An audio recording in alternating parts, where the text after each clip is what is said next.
Good to see you back dancing. I don't Woo! you don't see any frostbite on your face. My Maybe word, not. my word, my friend. What a crazy week. So it is astounding. In fact, I don't think I sent you a note. I should have yesterday sent you an image. I sent it to some of our team, but I walked out of my hotel yesterday morning in Washington D.C. and looked at the temperature that my Apple Watch said and said it was 7 degrees, but felt like 4. And it was, how fast can I get to the airport? And then I got home and I had long sleeve shirt, sweater, jacket, gloves were packed away. Yeah. All that I'd shoved in the bag when I got to the airport, but got home 78 degrees. Yeah. So felt like 79. Yeah, very exactly. Perfectly said. Yeah, quite a week, but what a wonderful trip. Just thanks to the folks of the National Association of Wholesalers and Distributors in Washington, D.C. Downside is a lot of people didn't make it in for their big executive summit. Upside is it was that much more of an intimate event for those of us that were there. It was just fantastic. But it started on Monday morning in D.C., and so because of the storm coming in Sunday, I left first flight out of John Wayne Airport here in Orange County on Saturday morning, got in on Saturday evening for a weekend in a blizzard. So it was good, but great event. What was the quick number one takeaway from the event?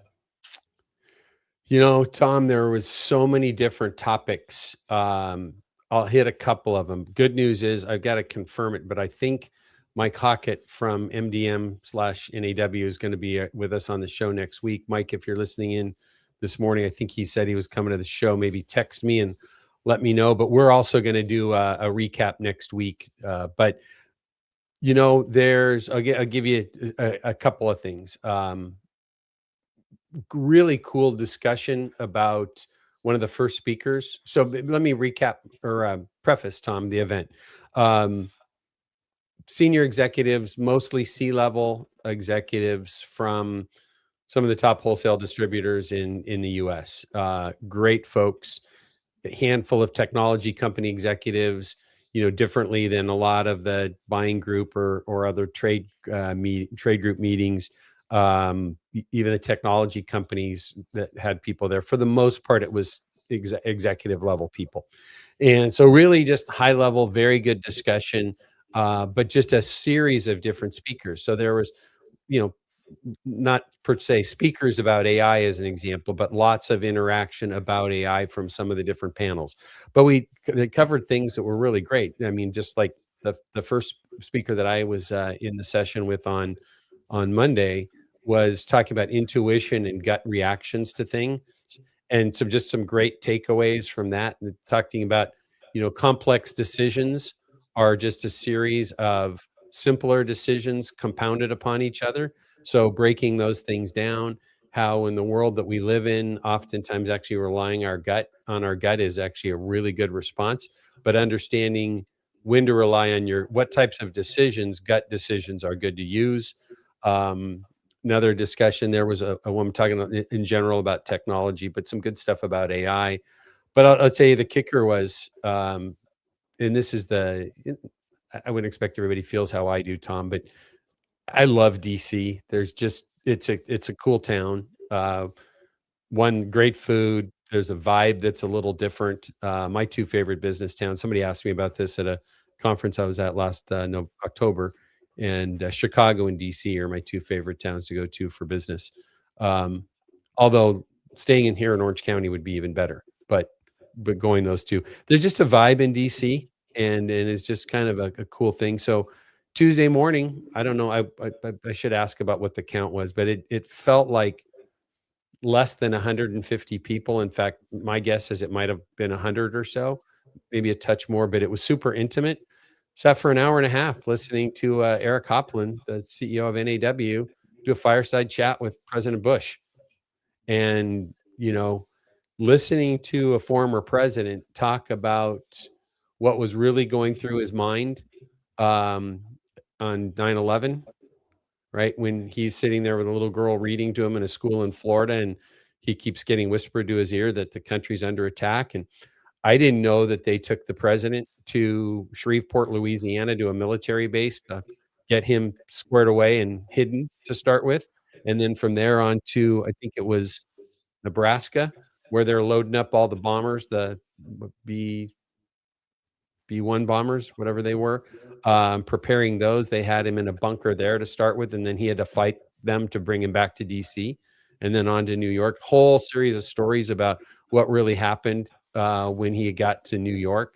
Just really cool. And then just, talking about when, as he said, something like when Putin used to be a more reasonable person and having him on a ranch, just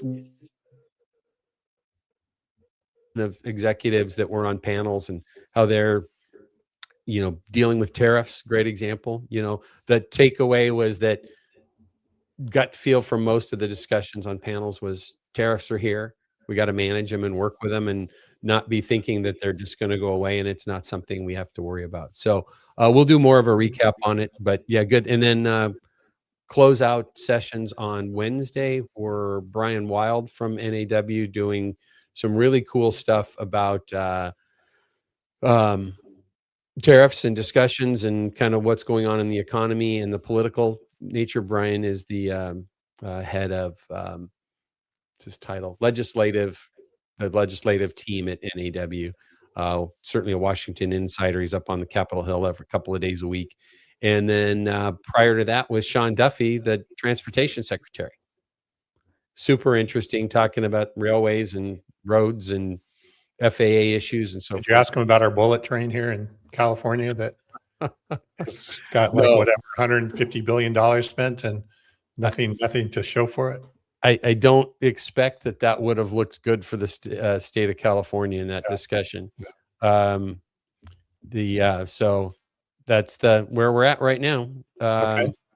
So it was good. Just an overall great event. Good people.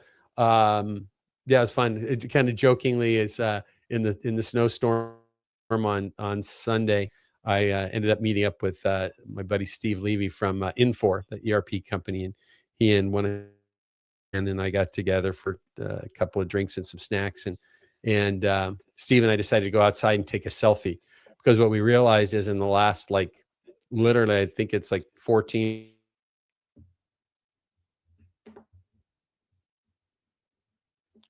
Well, I think you're frozen.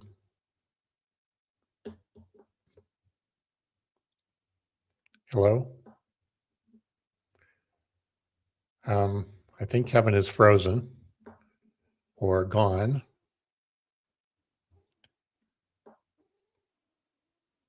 Let me see if I can get him back.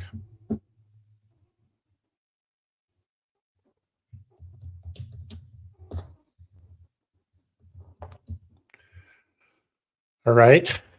Well, anyway, that was a good summary of the NAW Executive Conference. Good morning, Bob. Hey, jump in and ask me questions or whatever if anybody's online. Kevin's officially gone now. So, hey, I'm here alone. So let's get into the news. I know Kevin would be upset if I didn't do some housekeeping here. So as you're probably aware, this is Around the Horn and Wholesale Distribution. We get together every week.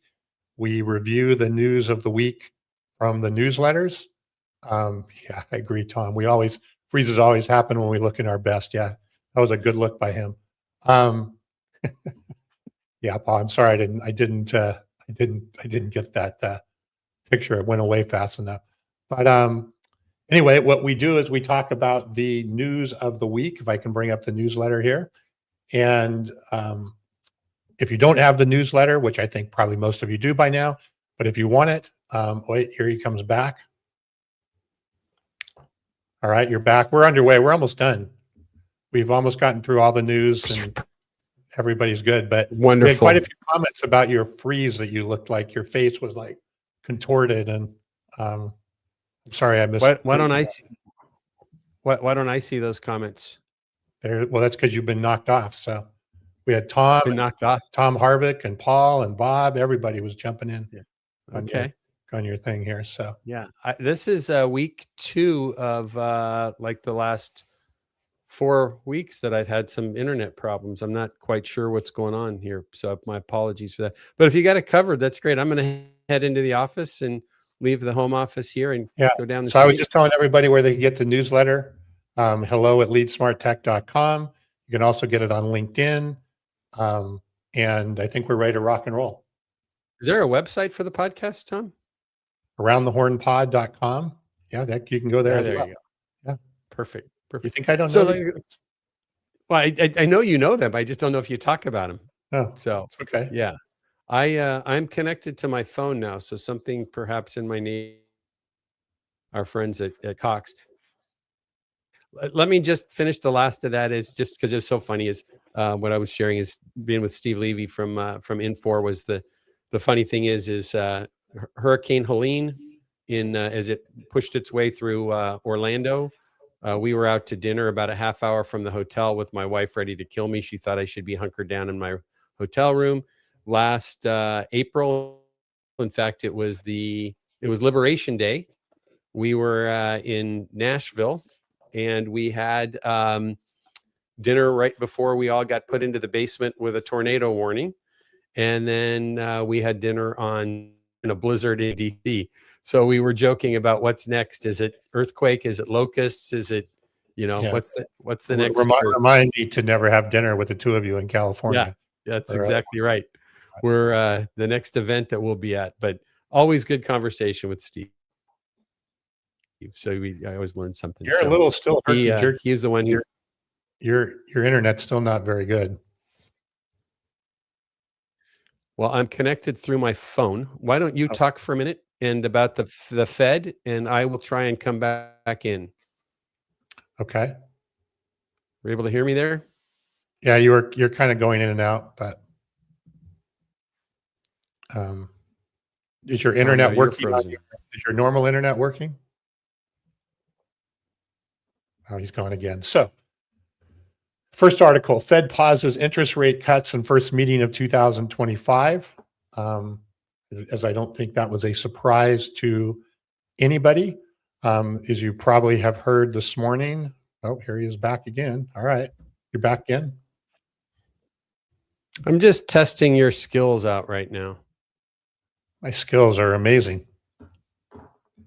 Except for I keep getting just ask off. you. Yeah. So back in your story. Pardon? I show back up and ruin your story. Oh, you just keep cutting off my my stories, but that's okay.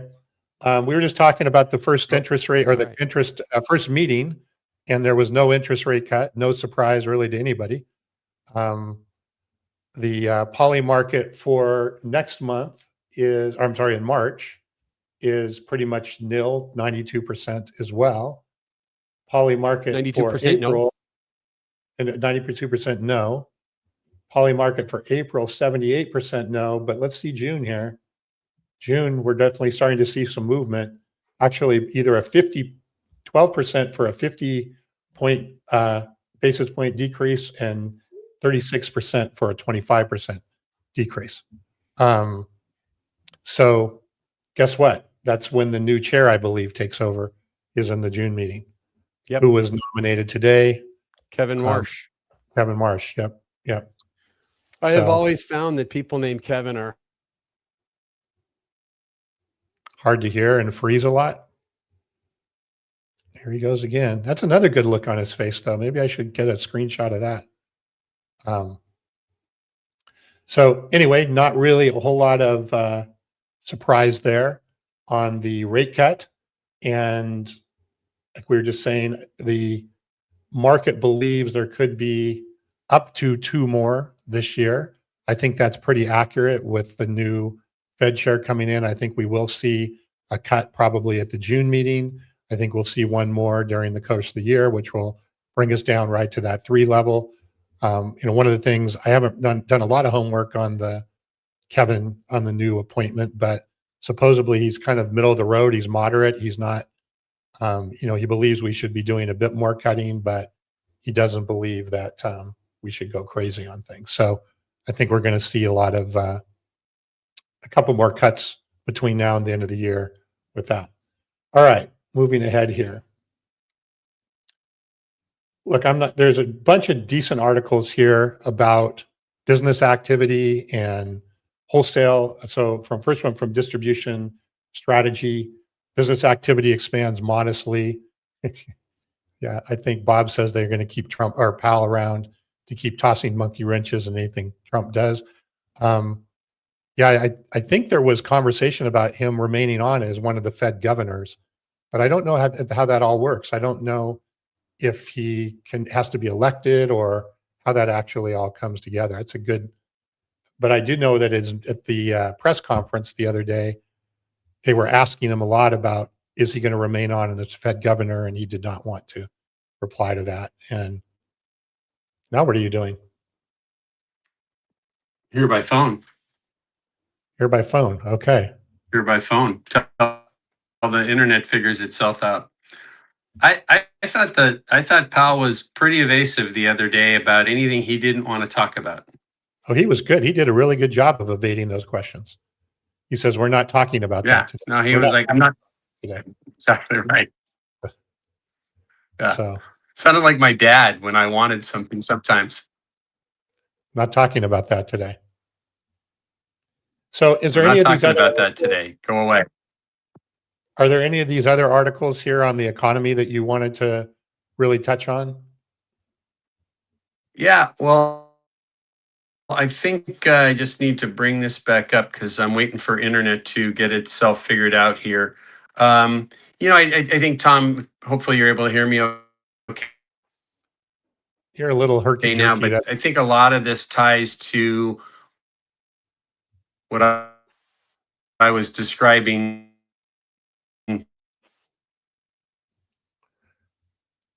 Why don't you turn off your camera and just keep your sound? That might be better. Are you there? Boy, what a train wreck. Okay. Sorry about this. We'll have to figure out how to get Kevin internet at his house and kind of take out the dial. People love this beautiful thing. Right. Yeah, well, your beautiful voice isn't coming through either.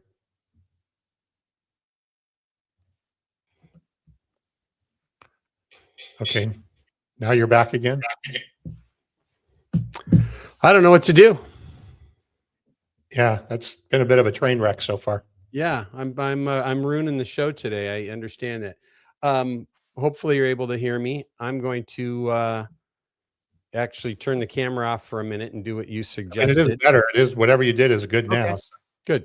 Good. Anyways, to your question about some of the other articles we had to talk about today, there's an article there about U.S. business activity expanding modestly in January, and then follow up from MDM about November wholesale sales rebound with inventories climbing.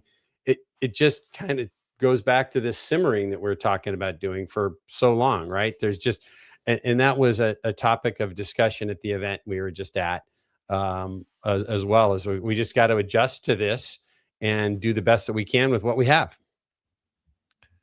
Yeah, I mean, it's Bob says he'd rather put up with my mic issues than your internet ones. So Bob, Kevin solved my mic issues by sending me a new mic and forcing me to replace my old one, and I haven't had any problems since. But Tom says, Kevin, you need Starlink. Tom Harvick saying you need Starlink. So I don't know. Do I need to send you a Starlink, or what do I need to do here? I think that would be great. I just thought of that. I'm having lunch with Tom next Thursday, and I'm going to expect that there's a Starlink set up in the back of his truck as a gift. It's been a while since I've seen Tom. So, okay.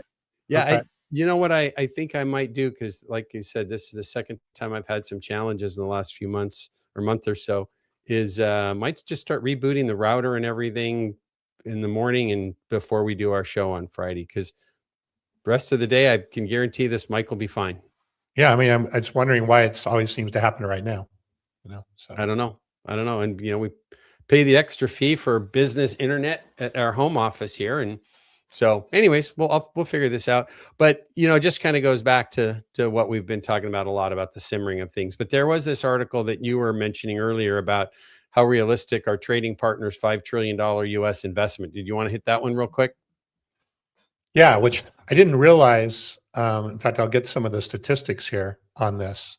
So, based on the negotiations that have been happening for the tariffs, the Trump team has negotiated almost $5 trillion of investment commitment made from the European Union, Japan, South Korea, Taiwan, Switzerland, Liechtenstein, Saudi Arabia, Qatar, Bahrain, and UAE, right? Between these countries, through the negotiation of tariffs, he quote unquote negotiated $5 trillion of investment in the US over a period of time. However, so far, very little of that has started to actually take place. And what this article was talking about is, is this really going to take place? But what I found even more interesting, if the Supreme Court were to knock down the tariffs or have a verdict that there was at least any sort of legality issue with the way the tariffs were being implemented, would that give these countries an opportunity to weasel out of having to make this investment, or certainly making the level of investment that they committed to? I think one of the questions that they didn't go into in this article is, well, what's in it for them, for these countries to make the investments? I would think there is still a big incentive and a big advantage for these countries to make the advantage and build goodwill with the United States, strengthen the relationship with the United States over time. But what this article was saying is there's a risk of them weaseling out if in fact the tariffs get knocked down. Yeah. I think this ties back to the bigger, broader scope here, right? Is the focus is on getting, as I always say, right? Read what the hat says. The hat says, "Make America great, not the rest of the world." And there's some high expectations of the onshoring that's going to come with all of this, and the investments from other countries. But there's, I think, a couple of things that come with this, though, Tom. One is this goes back to, I was talking to a couple of guys about this who had watched it the other day. I just thought it was the All In Podcasts interview with I think it was Chamath Palihapitiya that did the direct interview at his office with Kevin Ludnick, the Secretary of Commerce. Howard Ludnick. I'm sorry. Not everybody's Kevin. Not everybody's named Kevin. I know you should think be. So. Should be. If you're smart and articulate well, then you should be called Kevin. So, anyways, Howard Ludnick. Thank you, Tom, for that. Was the that whole discussion with him when he was kind of talking behind the scenes about what's the way that you would describe it, right? Is how the sausage is made. And about what really went on with tariffs in that whole scenario. And, the idea of the people that negotiated for, what did he say, Tom? He described it as a ladder, right? That if he used India as an example, then India came to the table very early on and was going to be one of the first nations to negotiate some investment and some tariff balancing and so forth. And then they hiccuped and paused, and then came back like 3 weeks later and wanted the deal. And the president was like, "No, so-and-so got that deal, whoever it was." And it was just the people that came to the table got the better deal. They ratcheted up every deal. Every time. And so I think you're seeing a mix of these things now in that setting with what we're, kind of talking about here is and I'm vacillating a little bit here because I'm going to hit pause on that thought and come right back to finishing it. I think that there is a huge risk right now. And I've been a proponent of balanced trade. Tariff seems to right now be the best way of getting that done, if done well. And, I listen to the president all the time in these settings talk, and it's funny, might have the news on at home, and he'll be talking about, might have CNBC on, and my wife will be there, and I'll literally say, "That was great. Now shut up. Don't say anything more." Right? You just gave this great explanation of something. And then there's like but we could be punitive in this, or we could, or It's like, no, just stop with the statement, right? And I think if we put the tariffs in place at a balanced rate that we're currently going to give us fair trade and balanced trade, and then quit with the lever of the punitive. Well, I don't like the fact that you're trading with Iran, so now I want to, I'm going to say you're out of compliance with our agreement, so I'm going to ratchet your tariffs up again. I think we've got to get rid of that rhetoric component of it, make some deals, and then maybe put some terms into it that, yeah, if you're doing something with, China in this setting, then it would ratchet this, but put it in a deal and then stick with the deal would be beneficial. Yeah. I believe what we're seeing is that, and that one interview with Howard Ludnick, in that it was really a good insight to the negotiating skills, and whether you believe it's skills or not, the style of how the president negotiates and the administration negotiates. And I believe these countries that, that you named them off, right, with UAE and Qatar and as the European Union and so forth, and the investments, is, I'm very clear those were positioned to them as not trying to put them over a barrel, but of looking, saying, hey, you know what, this is good business for you too, right? And there's benefit to them. So my opinion on this, and hopefully internet doesn't go out so I can be held to account for this. My opinion on this is that the majority of these people right now are in a place where they're saying, we're going to keep these deals in place because tariffs aren't going away. The Supreme Court might come back, and you pontificated about this last week and the week before, and I think it was really valuable what you were saying last week, was that, an article you had read that said that every time or every day that goes by that Supreme Court doesn't act on this, the less likelihood of their striking it down fully. And that the administration, these aren't dumb people. They're already working on all of those different uses the different statutes that they can put in place. So tariffs aren't going away. So I think, let me rephrase that. Tariffs aren't going away in the next 3 years. So I think the people that have put these deals in place will start executing against them and recognize that they should stick with their side of the deal at least. Yeah, I hear what you're saying. Look, I think it'll depend on the country. I think there will be countries probably that try and find a way out of it or to reduce amounts significantly. And then there'll be countries that will figure out how to lean into it and see the benefit of leaning into it. It's just it's a lot of money, right? $5 trillion is a lot of money. Sure. And his goal was to get up to around $10 trillion of investment in the US along those ways. So, but Japan's all in, right? They're wanting to put the money in the infrastructure and so forth. I think when you start looking maybe at, did you say Liechtenstein in here? Yep. It's like Switzerland, Liechtenstein, things other, yeah. So Liechtenstein just has money. They're not really going to come and manufacture anything here. All of the Gulf states want money here and more money activated here. So I guess part of it too, Tom, is we don't know what we don't know fully about what they were promised. Agreed. But that all of the Gulf countries are working now to expand outside of having revenue sources outside of oil, right? As we're, there's a push towards clean energy. So I think a lot of these people probably or countries, I should say, probably wanted to put money into the US to start with.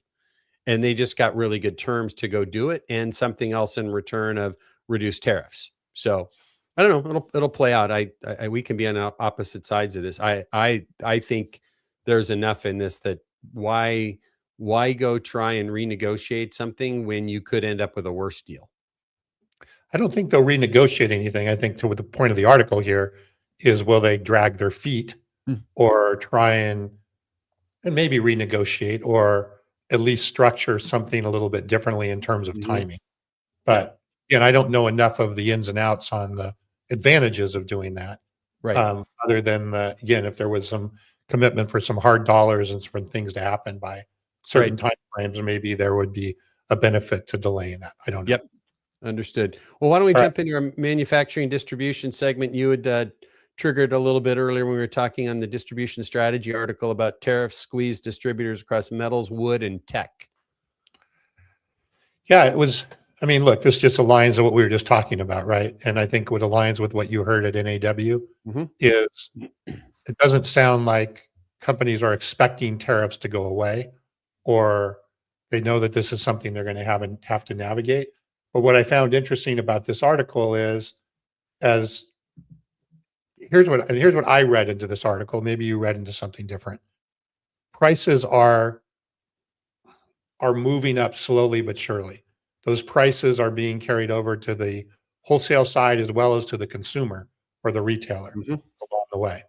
And what's happening is, as those prices kind of inch their way up, the retailer or the consumer on the other side, on the retail side, are more commonly now selecting lower priced items, not the high end item, not the, top of the line materials, all of that stuff, because the prices, in order to kind of stay within budget, so to speak, they have to downgrade a little bit of what they're doing that was there. So what they were saying in the article is you're seeing, again, lower priced materials, lower cost materials, things like that actually getting more traction to offset the higher costs that are Right. being, again, inching up across the board.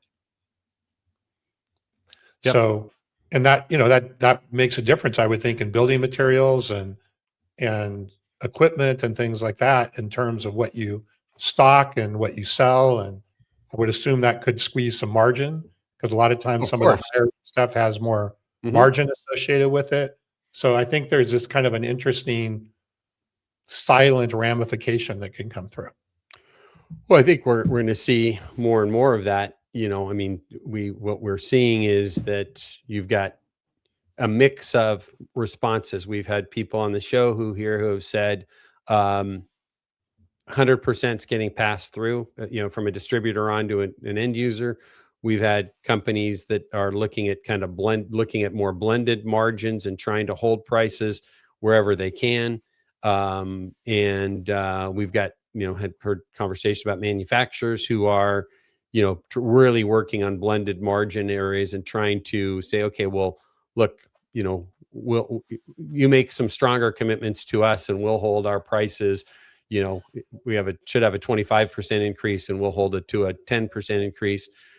That all makes good sense when you're talking with countries that aren't propping up their economy like you're seeing in China, right? And that's where the kind of struggle right here, right, is when you've got the government propping up the economy and allowing some of those folks to hold their numbers down. It becomes a little bit more of a challenge in that setting. What I think we're seeing though now is we're just really starting to feel that these prices are really now starting to trickle through to the distributor and into the end user. I thought it was really interesting, and this is going to be very impactful to see. And this article talked about this again, is where you're really starting to see this price increase issues is when you're looking in the marketplaces, and they specifically reference Amazon here, but when you have the third-party sellers, right? You have a third-party seller that, is rock bottom prices, but he's not that big of an organization on one of the marketplaces. Well, now all of a sudden he's getting squeezed even harder because he doesn't have efficiencies in other parts of his business. So he has to push those prices through. Where when you're Sure, $100 million a year wholesale distributor in the B2B market space, and you're also selling on Amazon, you've got all kinds of levers that you can push and pull, right? That a small guy doesn't have in that setting. No, it puts the small guy into a corner, much more into a corner along the way. So, Yep. Good. Well, another follow-up article there that was from Industry Today talked about. Hold on, before we just mention that, I don't think we mentioned this earlier, but related to this, the producer price index was released this morning, and it was higher at 0.5%. I think they were expecting 0.2 or 0.3. So that kind of aligns with what you're seeing here, right? As the cost of wholesale goods are inching their way up, and it's having that sort of potential downstream ramification. Again, not all at once. It's sort of an insidious sort of, it's kind of creeping its way into the buying decisions. Yep. Anyway, sorry, go ahead. No, I would just tell you, we don't need to spend a lot of time on it. We've been talking about it. I actually would like to, I shouldn't say this out loud, being recorded. Maybe my internet will go out again, but I'd like to do it an Around the Horn 2.0 in the not too distant future about robotics. And because we talk about it every week, we're seeing more and more of it. Maybe get a few people from other industry folks to join us. That might be something we can work on. But this talks about, you know, the response to tariffs, right, is reshoring, which is the idea behind that is let's do more here. And in this case, not just, near shoring, but onshoring or reshoring. And it talked about, it was a good article talking about moving more and more towards robotics in that setting so we can reduce labor costs and so forth and be much more highly efficient with that. So it's good. I was actually, it was really intriguing. I sat next to a guy on a plane yesterday that works in, and we didn't talk about it a ton, but he works for Epson, and Epson has a whole robotics arm for manufacturing, not humanoid robots, but he was a little more really nice guy, and lives not far from me here, and he was talking about from a humanoid robot standpoint to doing the things that we are seeing now a lot. He thought we're probably more like 2 to 3 years out than what we're having. Besides me, a lot of other people saying 12 to 18 months. So, And why did he think that? he said that he just doesn't think that they're as advanced as we all are being shown.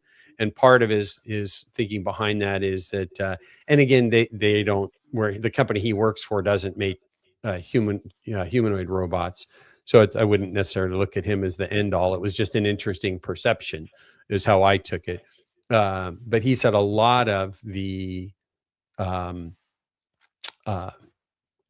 demos that we're seeing and the videos that we're seeing are still people behind a stage or behind a curtain with a keypad or an iPad or a controller manipulating what we're seeing, and versus it truly doing it on its own. And he wasn't questioning whether we're going to get there.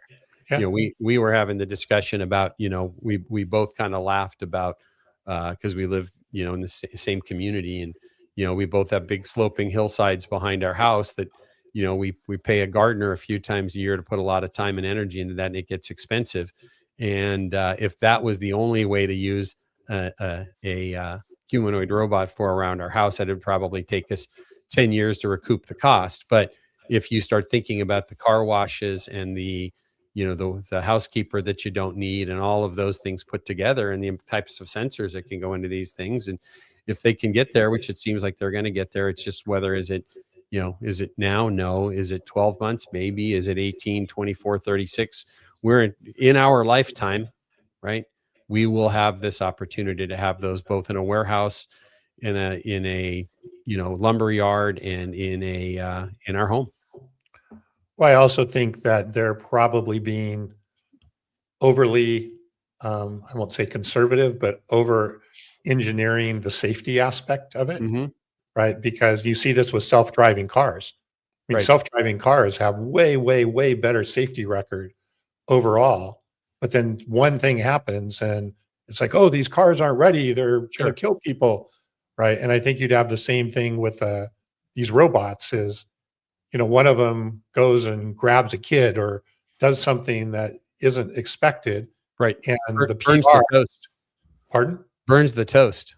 Burns the toast, rips out your plants in your backyard with the wrong plant and all that stuff, right? All it needs is stuff like that, and it gets this sort of bad PR reputation. So I think that, yes, if anything, obviously in a warehouse, it may be a different story, but anything that's sort of, consumer facing and all of that, I think they'll be much more deliberate in getting those things out there and testing and retesting and so forth. Yep. It says this just said in 2023, U.S. factories installed more than 44,000 industrial robots. And just, there's 12% increase, it said, over the prior year, with a whole lot less motivation. So that was 2023. Don't know what the 24 number was or the 25 number was, but 2025 and 2026, I'm sure, are dramatically higher because the incentives are so much higher. So. All right. Why don't we jump into e-commerce and marketing? Where would you like to start? Well, what are your what's your first takeaway on this? New info from our friend Mark Brohan at Digital Commerce 360 about talked about US B2B sales top 15 trillion. E-commerce redefines how companies buy. So we've talked quite a bit about this, but I think this is just going to expand and expand and expand. I mean, we are moving towards a place, and you're following this probably even closer than I am. We are moving towards a place where we're going to have agents negotiating with agents versus people. Yeah, I would love to see, and this article didn't have tons of data about that. I would love to see the segments of how that 15 trillion breaks down Mm-hmm. and what is being and where the acceleration is, right? What segments of products, especially in the B2B world, what segments of products are accelerating Yep. related to e-commerce and which ones are, not accelerating or whatever, because I think that will also, to a degree, right? Are you going to allow or have an agentic commerce buying air conditionings and HVAC equipment for you on your behalf? I don't know. That's what it'll be very interesting to see the breakdown of segmentation and then where some of the agentic commerce could best. Yeah. Do you have any idea on that? I don't. I was just actually typing that into Claude and asking it if he could go figure that out for me. So is it? I hope it told you that was a really good question. It never tells me when I ask it your question. Tom would like to know. Yeah, That's a stupid ass question. Yes. What? I'm going to expand. It was trying to give me info from Department of Commerce in breaking it down to manufacturing versus distribution. And so we'll see if it gives me anything back. It says no granular data regarding specific verticals such as chemical and industrial, food and beverage. The U.S. Department of Commerce does not collect this data at more granular levels in their monthly and quarterly reports. So that's why it talked about high level aggregate numbers. So a lot of wasted airtime about not having the ability to get an answer. All right. Well, we'll do. But now we know why. Now we'll do. I'm sure there's something out there that. Yeah, it'd be I mean, its point was right. Is here that was what it was saying is that the Department of Commerce doesn't break it out. Yeah. Yeah. Right. So I think it would be hard to look at this from that standpoint. My belief, if this is off the cuff, extremely unsubstantiated, but the shift in, if I were to look at the trades that we work a lot within our company Lead Smart, as we think about building materials and electrical, HVAC, industrial, some of the different channels that we work within, office products partners that we have and so forth, is the low hanging fruit there is the commodity stuff, right? I buy this many boxes of disposable gloves, or we buy this much paper and this much toner. It's just like, get that going in e-commerce as fast as we can it's no different than when Amazon is asking us to order our vitamins on auto ship, right? Same idea. That's the low hanging fruit. And I guess maybe I won't say low hanging fruit. That's the super low friction, low risk, low friction, right? Right. Price. It's a very price sensitive decision. But depending on the business, go ahead. I'm sorry. No, I mean, it's price, availability, price and availability as a commodity type thing. Yeah. And, I just was looking at our comments earlier, is Tom Harvick that commented there, is an old friend of mine in the industrial safety market, and a big component of what distributors in the safety arena are selling is, we think about them as commodities, even though they're commodities that can save your life or save your vision or whatever it might be. But when a company is settled on a scope of, hey, I meet these OSHA standards, I meet these ANSI standards, and here are my parameters of pricing and my 3 vendors that I'm willing to take their product from, it becomes pretty easy to get, foam earplugs, hearing protection pretty quickly and easily from that standpoint. So, yep. So Bob has a question. He says, is e-commerce on a pendulum swing that's about to reverse direction? I think it's about, What does Bob think? yeah, I don't know. It's something I've been thinking actually about Mm-hmm. recently is, are we finding ourselves to an extreme and are we going to start to see something leveling back, or is agentic commerce and all the talk about that going to take it to a whole nother level? It's, I don't know. I just think there are things, to your point, I agree with you. I think the commodity and the things that are price sensitive and just, that's basically my decision point, is price and availability. Yeah. I think that obviously those are the ripest things, but as you get more sophisticated and so forth, I don't know. It's hard for me to think that a lot of this is going to continue to move towards e-commerce.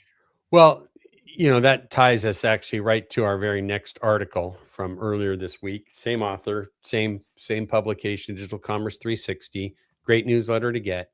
They said nearly 8 in 10 or 78% of folks surveyed said expectations for next day delivery are straining supply chains, and 76% said maintaining brand control across multiple digital channels is increasingly difficult. So the question, I guess, comes with this, and it makes me kind of think about this, because two things related to Amazon that I saw this week.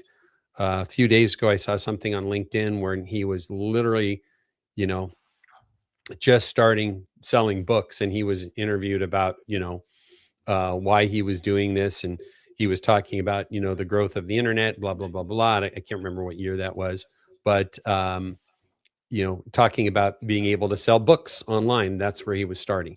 And then thinking about seeing him today, I saw something this morning about in scroll in the news, and it was talking about laying off 16,000 people, and because of AI abilities and robotics and so forth, and where he's at and where he's come today. And now, instead of hiring like they were doing so much of when they started Amazon, now they're getting rid of more people. And I guess the question that would come to me out of this, and ties to what you were just saying, Tom, as well, is, and I don't think the answer to Bob's question is a pendulum swinging in the reverse direction. But I do think we might end up seeing some adjustments, because with our earlier discussions today about tariffs and tariffs impacting third-party sellers and so forth, we may find ourselves, again, this is totally pontificating here, but we may find ourselves in a place where maybe that delivery available by 4 a.m., right? Or can get it to you today by 5 p.m. on Amazon, or even the one-day thing isn't sustainable. And then if that's where the pendulum swings to maybe adjusting there, that says, When you say it's not sustainable by Amazon, or it's sustainable by others? it wouldn't be sustainable by Amazon if it's not sustainable by others, right? Because they can't have enough product there, or whatever it might be, or maybe it doesn't become profitable enough. I mean, there has to be, I just look at this stuff, and I'll digress here for a second. I mean, and I try not to do this. I try and really get my Amazon shipments bundled, and if I'm buying 3 items, I just bought some stuff for a new employee, to some monitors and keyboards and stuff like that, and I didn't need it all to be here the next morning, even though some of it was available. So as I get it all in one delivery, so we're not impacting the environment as much. I don't know if getting a $9 bottle of vitamins delivered in 5 hours is truly sustainable, and it's certainly not good for the environment and for many other things out there. So maybe there is a shift coming, and the reason I'm willing to talk about that and share this, because then that impacts what we're talking about for our audience in wholesale distribution and manufacturing. Maybe there does come a balancing act where Amazon isn't as fast and quick on everything as they've been. And I'm the one who's been talking for 2 years now on this show about, we've got a gray line between B2B and B2C right now, but maybe there is some adjustment on the immediacy that we can get things, which would allow wholesale distributors that are working in the e-commerce world and working to speed up their availability. Ian Heller talked about this on our show a few weeks ago about, availability and proximity, right? Mm-hmm. Maybe there does come a balancing act. So my answer to Bob's comment would be, I don't know that it's a pendulum swinging to one side to be going from crazy great and all things to all people, that it's swinging to the opposite side. But maybe there is a little bit of adjusting in here sometime of what the expectation is. But do you think the expectations, especially around delivery, carries over to somebody, making an order, making a phone order, or even going into a branch and having it available, or, non e-commerce, if you say channels of purchase? I mean, I think the delivery issue can propagate across all kinds of channels, or expectation, right? It's there. So do you think that expectation permeates across the different channels? Well, I think it's been needing to, and it's been kind of forced upon us in that setting. I think what's interesting, if I'm understanding your question correctly, is it the same from an e-commerce order for somebody coming to a branch, or coming to calling into customer service or something? Is that correct? Or talking to a salesperson or whatever, right? Yeah.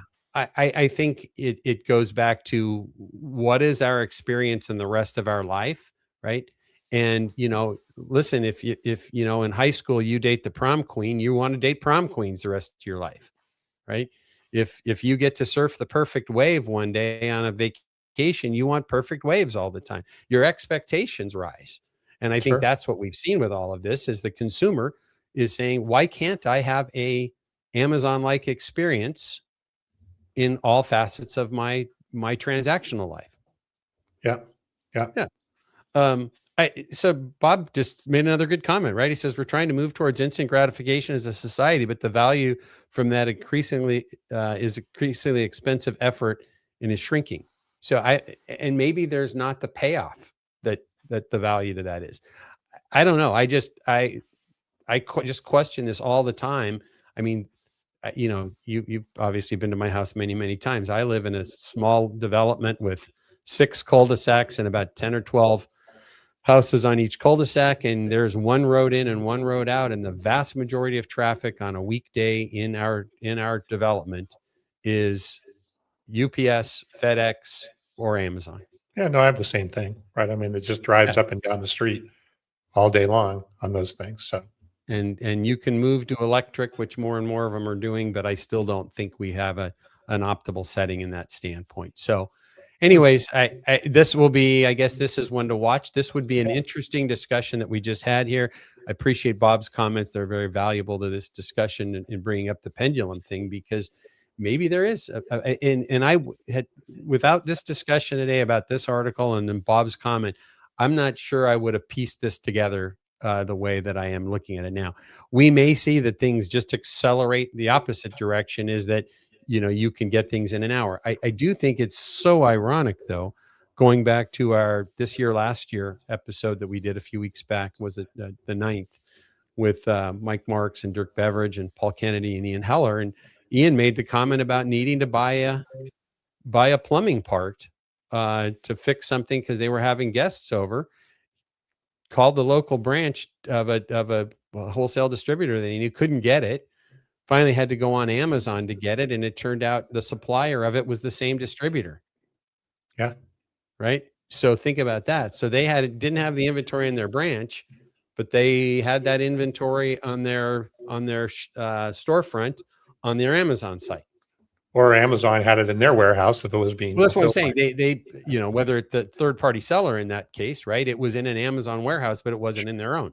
Yeah. Right. Yeah. So which is a whole new discussion. I mean, I would love to have that discussion with Ian, and that in fact, next time I'm with Ian Heller with Distribution Strategy Group. Next time I'm with Ian in person and have the ability to talk with him privately, I might see if he asked that distributor, because I'm sure he knows people from the company with his experience, had that discussion with him. It's like, well, wait, if you got it in an Amazon warehouse, why don't you have it in your warehouse? Because I would have bought it from you as a consumer. Yeah. And skipped all the Amazon fees for the distributor. Yeah. Right. And so interesting world. But I do think there is a lot. And I don't know anything about the psychology behind it, whether it's good, bad, or indifferent. But I think what Bob's insinuating here is that maybe this instant gratification isn't optimal for us as a society. It may not be optimal, and it may not even be necessary, right? Or even all that valuable to us, right? Does it matter if I get it in an hour, or do I get it in 12 hours or Mhm. 24 hours or Mhm. whatever, right? So I think the question is, are we trying to achieve an expectation that's not of even that doesn't have a lot of value or Correct. potentially a lot of, personal return on investment? So, Yeah. Agreed. And I don't know that it's healthy because I know, I mean, well, I'm going to say something different. Uh, What is your expectation in your life, right? When you know that I'll use food, right? In this setting is that, hey, why does it take you so long to do this when a restaurant exactly like yours I was in yesterday and they can do X, Y, and Z? Or delivery of food, which I don't think either one of us do very much of that, but we get an expectation set for us by someone that becomes our baseline. sure. And what Amazon, I'll just call it the Amazon effect because there's other marketplaces and other online sellers, but that Amazon effect has perhaps not created reasonable expectations because we all want it now, and we expect people to perform at a higher Yes, rate. I think that's the difference, though. I think it's not. I think you might have it's not so much that I need it in an hour, Mhm. but maybe the first time that it happens, right? The first time that I order on Amazon and it shows up in an hour, I'm like, holy crap, what the hell just happened? Right. And Yes. then I start to get this like, well, that was cool, even though I didn't need it in an hour. Right. You look at the experience and you go, wow, that was a cool experience, Mhm. just for the sake of the fact that it happened. Right. Right. It's kind of magical almost. But really, was it a necessary or valuable thing that it showed up here in an hour? Probably not, but I get the wow factor of that. I talk about that with others, and then people think, "Oh my God, it's important that I get everything in an hour because it was such this wow factor," even though the wow factor didn't really have much personal value to me along the Right. way. And I There think that's what Amazon does is they do these wow factor experiences that may or may not be all that practical, but they're super wow factor to the at least the first few times that you experience it. right. Yeah, we have a comment here And about food delivery, sorry, dopamine. food delivery would be the same thing. A dopamine hit is like, I would love to see a food delivery that it could actually show up on time, hot, Yeah. right, and good food, right? I've never experienced that. I've ordered food, on food delivery half a dozen times. It shows up cold, it's soggy, and you're paying a ton for it Mhm. Yeah, through Amazon. without 5 lines of junk fees, It's right. right? Right. Well, I guess this might be a seminal episode for us moving forward that we brought this up. And we might look back at this in a year or two and go, well, that was dumb because things just got faster. I can think about something and Amazon can have it in my house before I finish the thought. Or we may see that there might be a little bit of this adjustment about what's reasonable. I would suggest though, Tom, in this setting, and this is what we started the discussion, it's why we're here, and the audience that we serve is manufacturers and wholesale distributors. I do think it would really be a huge value, specifically to wholesale distributors, if there was so keeping up with Amazon is very hard to do if you're a 25 million or 50 million or 200 million dollar a year wholesale distributor that's historically just been branched and delivery based, right? It's an overwhelming odds to try and go up against that. But your customers today are having that expectation, right? I say this all the time, right?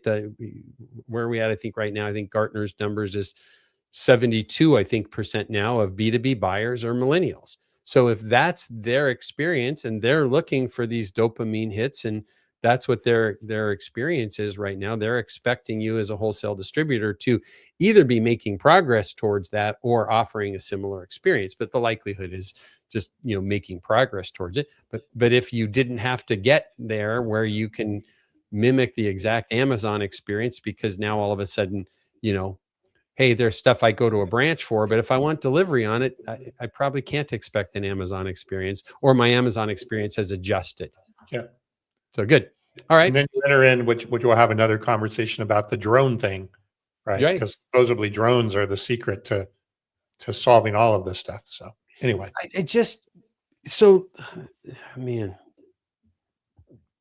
I don't want to say I don't want to live in a world because I still want to live, but the idea of having the sky above me have the same traffic of the streets around me with drones buzzing around, just there's nothing about that appeals to me. Yeah. Well, you're not Gen Z.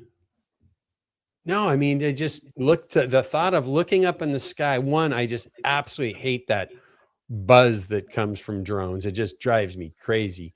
I think I've told you this, that one of my initial ever experiences with a drone was paddleboarding. I was doing an evening paddleboard workout down in Dana Point Harbor, and I was pacing with a buddy of mine that we were paddling with, and I mean, the wind's coming at us, so we're working our way back to where we launched from, and all of a sudden, I've literally got this thing of like 10 feet above my head that's just like buzzing, and it's just somebody's just buzzing us, taking pictures of our workout. And I literally tried to swat it out of the air with my paddle. It was just so intrusive and so irritating. So the idea of, thousands or tens of thousands of those around here dropping things off to my neighbors, putting a pizza on their porch, or a screwdriver at a job site or whatever. Just I don't know. Have you thought about that? Am I crazy? Or No, I don't think you're crazy. I don't quite know what the experience would look like if they would be, again, but they're doing them in certain parts of the country, Texas and Austin and other parts of the country. They're testing these out pretty significantly. And they have to be low flying because they need to Sure. stay out of the airspace. Sure. I mean, if you could say, hey, they're going to be at 10,000 feet, you won't even know they're there. At like 500 feet or Yeah, tops, right? Right. Because that's helicopter range still. Yeah. Right. So they're going to be low flying, and they're irritating as, I don't like it, Tom. All right, You ruined my day. All right, sorry. Let's All move right. on. Let's talk about AI in marketing and sales. 10 key stats to know. Did you know that Infographics. 4% of marketers say they're already using AI in their workflows? The only reason I'm aware of that is because I listen to the Around the Horn and Wholesale Distribution podcast. Yeah, well, that's The only smart. way I'd know that. That's smart. That's what AI says is smart. So why don't you bring that graphic up? All right, here's the graphic here. Yep. I don't know if we want to go through all of this, but no. But this is a couple of things here that you want to touch on. Well, the first thing is it's just so great now, and Google's just doing a great job with this, with a couple of their new tools, and Notebook LM does this, where you can literally drop a couple of sets of data points into it, or even a website and ask it to pull the statistics out and do a great infograph for you. So 6 months ago, you needed a graphic designer to do these things. But I think these were just some really good stats across there. This is from marketingprofs.com. We get a lot of data from them. We reference them regularly. But I think if you look at it, we don't need to hit all the statistics, but it is a huge component of marketing across the board. So, they're talking about campaign launches, right? Supporting sales teams, pricing and optimizing pricing, and productivity lifts and so forth. So I think the key thing right now is picking your horse. One of the challenges, and I'll just throw this out. The article didn't talk about this, but this is, my view is I think the challenges is that to really optimize with AI in marketing, you've got lots of different tools, right? OpenAI or ChatGPT is really good at this. Claude is great at that. Perplexity might do well with this. There's other very specific tools for some graphic things or some videos maybe that you want to do. There are a lot of components, and this can start getting expensive when you start really adding all of this together. And when you talk about the statistics here, I'll actually throw a bomb out here. And with the idea, this is talking about efficiencies. And by the way, the side note is, it's interesting with this is that, sales and marketing are the biggest components of AI budgets in organizations, but it's talking about, productivity increases with this. And I kind of wonder if that is actually as factual as could be. If people are really, really seeing productivity increase, when you start having to use too many tools. Your output is far, far better than you would have had before. And it's certainly quicker, but I don't know that it necessarily, when you start thinking about needing to use 2, 3, 4 different tools for a project, the logins, the logouts, the merging the data, that, okay, I need to take this output from Claude and then I need to put it into another tool, does continue to get a little more time consuming. That said, Well, Tom, go ahead. I want your comments and I'll add something to it. well, first of all, it's marketing in particular, but sales, they're again especially in the world we're in, right? The tech world, don't know so much about this, and I don't think it's quite as prevalent in the distribution world. But in general, marketers tend to throw technology at problems first, right? Yeah. So they buy technology first and ask questions second. And the problem is with AI is that and there's an article, I think we're going to talk a little bit about this in a minute, is you have to know what outcomes you're trying to achieve. You have to understand your processes, your standard operating procedures, right? There's an underlying set of business knowledge and business strategy that you need to have in order to effectively leverage the tools, right? But what happens is we start with technology first, and then we try and shoehorn in that technology without really knowing some of these things that we just talked about. Right. So I would, and as Bob was saying here, right, the assumption is more is better. I think that has historically been true in marketing and to a degree sales. I think here it's not more is better. It's using what is it that you're really trying to accomplish and then having the right tools for the right job. And I would tend to, push back on this productivity of 40% this year. Yeah. Because I think that's a very general statement and it could be related to a lot of things. But yes, I do think that probably marketing and sales, again, marketing more so. I mean, in technology companies, the average technology company, I believe, like a venture funded technology company, has like 84 marketing tools, marketing related technology organization. I mean, yeah, there's no way to be effective with those. No, it becomes over the top, and then you got to start your output might be higher quality, but your productivity return is probably minimal in comparison. So, well, good. Let's go ahead. I'm sorry, Tom. Well, I mean, I don't even know if it's you end up fighting with tools and technology, trying to figure out how to get that to work rather than solving the problem at hand. And you need to be an expert on the nuances of all the different tools. That's right. Right. Yeah. So let's kind of jump ahead. There's another article that we have here about how people feel about customer service chatbots. You want to jump to that one? Or was there something in between? No, I mean, what it says here is that 61% of consumers say they're comfortable with having conversations with AI-powered customer service systems. So in other words, they're willing to do it. What they'd also said, though, is they're not necessarily satisfied with the results. I had actually a very good experience yesterday, probably one of the best that I've had with a technology company using the AI chatbot. Gave me back a depth.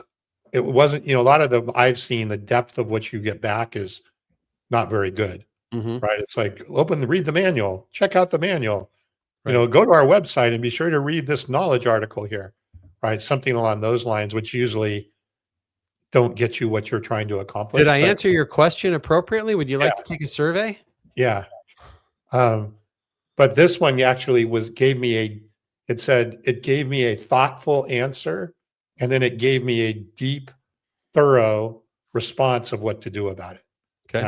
And it worked actually. And what they suggested worked. So I was impressed about that. But I'm glad to hear. And that was with a technology company? It was, yes. Yeah. Well, it's interesting. I look at that from us at LeadSmart as a technology company, and I start thinking about these things. And, there's so many tools that are, outbound lead generation and so forth. And you're, reading all the statistics of all of these people that are so-called having such great success with doing that. And I'm like, well, man, I love the efficiency of that, but it just, I get super anxious anytime we've got something that is other than a human that we've trained fully that interacts with a prospect or a customer. I think people are going to get more comfortable with that soon. But I thought this was interesting in the graphic that went with this, the infographic that went with it. It says when dealing with each of the following situation, who would consumers prefer to interact with? And the options were a human representative, a chatbot, text-based chatbot, or a voice assistant. It said Alexa, Siri. And by the way, the Siri now in my, I guess it's because the having I think it was an iPhone 17. Now when I'm asking Siri things, it asks me if I want to use ChatGPT. And so I've actually calmed myself enough now after a while where I can say, I don't tell it yes because you're horrible. I just say yes. Well, Siri is going to be replaced by Gemini here soon. Yes. Well, by it's going to next be powered release. by Gemini, not replaced. Yeah, But yeah, right, yeah. right. So good. Anyways, this was like, it talked about fixing a problem with your order. 80% of people still wanted to talk to a human representative. Requesting a refund, 65%. Now, see, for me, a refund would be, I'm the reverse on that. I think it'd be much more comfortable trying to do Yeah. something like that. But placing an order, 46%. You know, if it can tell me, repeat back to me my order and then can respond to the solving it quickly, I'd be good with that. And then getting questions and product questions answered, 43%, and personalized recommendations, 38%. These are almost, other than the first one, these are kind of the reverse for me. Okay. You know, what do you think about, I mean, places, would you be more comfortable with placing an order than requesting a refund with wanting a human? I don't know that I have a biased one way or the other. Okay. To me, it's overall the quality of what they're dealing with there. Yep. Right. If it's a high quality experience and one that I have trust, I would probably be willing to do either one. Right. I went through I had to refund my plane tickets because I didn't go to Boston because all my flights were canceled this weekend. You wimp. And I got refunds and stuff through the airlines, and it was all through chatbots and things like that. And it went actually pretty well. One of the struggles, believe it when I see it, right? But yeah. Yep. Bob says to quit saying Siri, Siri, Siri, Siri, Siri, because his phone Siri keeps responding to Siri. So it's interesting. The airlines with the chatbots for me is one of the key things because of my on regular travel. Is my frustration with them is, at least at United, for me, has been, my experience has been poor, and in the fact that I end up oftentimes trying to go through specifically their voice bot, and then still because it's so slow, checking on that, I'm checking on that, I'm checking on that, whether it's you're typing into it or a voice chat, and then you still end up needing to try and talk to an agent. And it's like, well, I just tried to do this, right? And by trying to do this, I cost myself this amount of time, and I still needed to go back to a person. So we'll get there. You know, we're on the right track. a lot of that is the deterministic chatbots that they had that were not truly AI driven. They were just, if he says this, go here. If he does this, go there. Right. And there's still a ton of deterministic chatbots that are out there. So. Well, Tom, as we're kind of winding down today, there was a great article, though we knew we wanted to hit. It was done by two good friends of ours, but only one that's been on the show, Brooks Hamilton, and he's with AI Strategy Consulting. But Brian Hopkins, Hoppy's a good personal friend and worked for one of our customers in the past, and now is a senior leader at Distribution Strategy Group. Higher value work isn't a slogan, it's a job description. So I know you thought a lot about this. Why don't we chat about this as we kind of start to wind down with the time we have today? Well, I mean, at a high level, the article, I thought it was a really well put together article, by the way. I highly recommend reading it. It was a very complete and thorough discussion. But his point being, right, if you look at software engineering right now, if you're in the software engineering and you're not taking an AI first approach to how you're going about software engineering, right, you are so far behind. And but if you are doing that, you're doing much higher value work than somebody who's going to sit down on a blank piece of paper and start writing code from scratch, which is what we all used to do. His point here is, how do you apply that now into general business? Yep. And look at general business to say, and I had a really good call with a customer of ours yesterday on this similar topic, right? Is they're really trying to figure out from a sales and predominantly sales perspective, but an outside sales, even in their showrooms and so forth, how are they continually providing a higher value experience to their customer and a higher value outcome from the people that they've got in their business, the salespeople they have in their business. And what this talks about is, okay, well, how do you kind of build into the DNA of how you operate as an individual, right? Whether you're a salesperson or a marketing person or a showroom person or whatever the case may be, how do you sort of change in the DNA of how you work to be thinking of that higher value work the same way an engineer would look at coding in this day and age? And then went through some really good examples of that. So I thought that was really well put together. I think what I love about this is, Brian takes it from the standpoint of having worked in, he worked for Grainger in branch operations, and he's worked on the operational side and in really most sides of the business. And if you don't follow Brian Hopkins with DSG on LinkedIn, I'd highly recommend it. Besides the fact he's just a great guy. But he's taken this approach. He's absolutely 100% a serious thought leader in AI and wholesale distribution, but he's brought that from a background of, making sure warehouses are full and trucks are running and getting orders out. So he really brings a unique perspective to all of this. So he's done a nice things. He uses the term, or he and Brooks used the term here, the skill developer, right? The skill developer sits at the intersection of business knowledge and AI capability.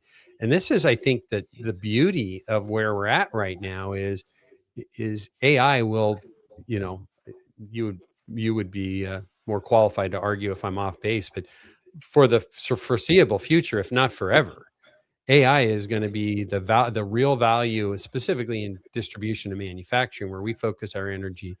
The real value is going to be that it's guided by the data sources and the knowledge of smart people that have background and experience, right? We talk about, I call it Project Ralph, right? Every distributor has a Ralph that, knows everything about the business and where every, bone is buried and where the file is and warehouse number 3 and the file cabinet back under a pallet rack. But having that expertise to guide the AI is really powerful. And that's the skill developer thing that, they're talking about here, which I think is really great. Yeah, it's causing you to think about, how do you level up, right? Not just use it, I'm going to use AI to write an email or something, but really level up the role that you have in the organization. And as a software engineers, we've had to level up, and the amount that we can accomplish now in a technology perspective is very different than what we could accomplish even a year ago. So yep. And it's going to continue. It really astounds me watching your team, some of the stuff that they, and you're in the middle of it as well, the stuff that you guys are able to accomplish in this at the speed and the pace that you're able to go. So Tom, let's kind of move ahead into, there's no major articles that I wanted to hit in our sales and M&A segment. Were there anything for you there?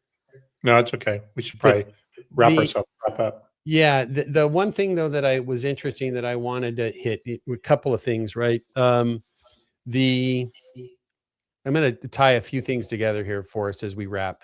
In the people and leadership segment, there's an HR Dive magazine that talks, HRDive.com article about few executives demonstrate the ability to navigate change.